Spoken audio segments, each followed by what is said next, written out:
అనకాపల్లి జిల్లా ఎస్ రాయవరం మండలంలో హోంమంత్రి వంగల్పూడి అనిత్య పర్యటించారు. ముందుగా నూకాంబిక అమ్మవారిని దర్శించుకున్నారు. అనంతరం ట్రాక్టర్లతో భారీ ర్యాలీ నిర్వహించారు. హోంమంత్రి అనిత ట్రాక్టర్పై కూర్చుని ర్యాలీలో పాల్గొన్నారు. ప్రభుత్వానికి సంఘీభావంగా రైతులతో కలిసి అన్నదాత సుఖీభవ విజయోత్సవ ర్యాలీ ఘనంగా నిర్వహించారు. ర్యాలీ అనంతరం పలు అభివృద్ధి కార్యక్రమాలు ప్రారంభోత్సవం చేశారు. అనంతరం ఏర్పాటు చేసిన రైతు సంబర సభ కార్యక్రమాల్లో ముఖ్య అతిథిగా హాజరయ్యారు.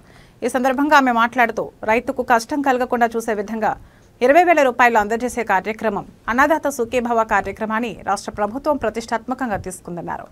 డ్రోన్ల ద్వారా పిచికారీ చేసుకునే విధంగా 10 లక్షల రూపాయల విలువగల డ్రోన్ 2 లక్షలకే అందిస్తున్న ఘనత కూటమి ప్రభుత్వానికి దక్కుతుందని తెలిపారు. అంతర్ పంటలకు కూడా సబ్సిడీ అందజేస్తున్నారు. మొదటి విడతగా 7,000 రూపాయలు అందజేస్తున్న ప్రక్రియ మొదలైందని పేర్కొన్నారు. మహిళలకు ఉపాధి కల్పించే దిశగా అడుగులు ముందుకు వేస్తున్నామన్నారు. బాడీ 1 కెమెరాలు కూడా ఏర్పాటు చేసే దిశగా అడుగులు వేస్తుందన్నారు. అనంతరం స్త్రీ నిధి 50 లక్షల చెక్కును మహిళలకు అందజేశారు.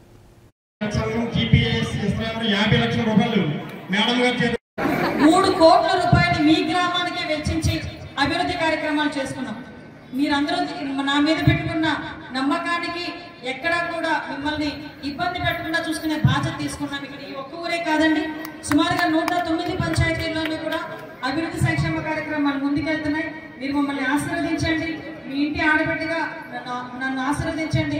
డెఫినెట్ గా మీ కష్ట సుఖాలు అన్నింటిలోని కూడా మీకు ఒక కుటుంబ సభ్యురాలుగా ఉంటానని మనస్ఫూర్తిగా మీ అందరికీ కూడా తెలియజేస్తారు. మీరేమనుకుంటారు, అంతేందుకు ఫ్రీ బస్ ఇచ్చేయచ్చు కదా, ఇచ్చేసిన తర్వాత ఇన్ని ఆలోచన చేసుకోవాలి. మీ రక్షణ ఆలోచన చేసుకోవాలి, మీ కన్వీనియంట్ ఆలోచన చేసుకోవాలి, ఇన్ఫ్రాస్ట్రక్చర్ ఆలోచన చేసుకోవాలి, బస్సులు ఉన్నాయో లేదో చూసుకోవాలి. ఇవన్నీ కూడా ఆలోచన చేసుకుని ఏదైనా ఆ రోజు మాట ఇచ్చాను కాబట్టి చేయాలి అని ఈరోజు గౌరవ ముఖ్యమంత్రి గారు ముందుకు వచ్చి ఆగస్టు 15వ తారీఖున స్వాతంత్ర దినోత్సవం రోజు మీ అందరికీ కూడా ఆ రోజు ఒక కానుకగా ఇచ్చే పరిస్థితి ఈరోజు కనిపిస్తా ఉంది. ఈ రోజు అన్ని విధాలుగా ఈ రోజు మీ అందరికీ తెలిసి ఇందాకే చెప్పారు, గత 30 సంవత్సరాల నుంచి ఉప్పరాపల్ నుంచి వెంకటాపురం రోడ్ లేదు. ఆ రోడ్డు నేను ఇంతకు ముందు ఎమ్మెల్యేగా ఉండేటప్పుడు కూడా రోడ్ లేదు. చాలా సందర్భాల్లో మనం పెట్టడానికి ట్రై చేశాం.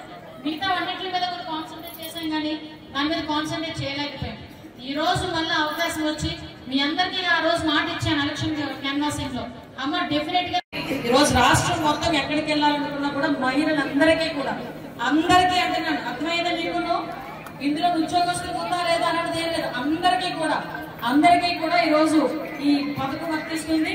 దీన్ని అందరూ కూడా ఇంకొకటి కూడా చెప్తున్నాను, ఎప్పుడైతే ఒక ముఖ్యమంత్రి గారు వాళ్ళకి ఆలోచన ఎలా ఉంటుందని చెప్తున్నాను. ఆ బస్సులో ఎప్పుడైతే మహిళలు ఎక్కువ మంది ఎక్కుతున్నారో, పిల్లలు ఎక్కువ మంది ఎక్కుతారో, ఆడపిల్లలు ఎక్కువ మంది ఎక్కుతారో, ఈ యూటీసీలు అవి అరికట్టాలి, ఎక్కడ కూడా మహిళల మీద దాడులు జరగకుండా చూసుకోవాలి అని ప్రత్యేకంగా ప్రతి బస్సులోని కూడా సీసీ కెమెరాలు కూడా ఏర్పాటు చేయడానికి ఈరోజు గవర్నమెంట్ సిద్ధపడింది. దాంతో పాటు ప్రతి బాధ్యత పెరిగింది. ఈ రోజు ఈ వ్యవస్థ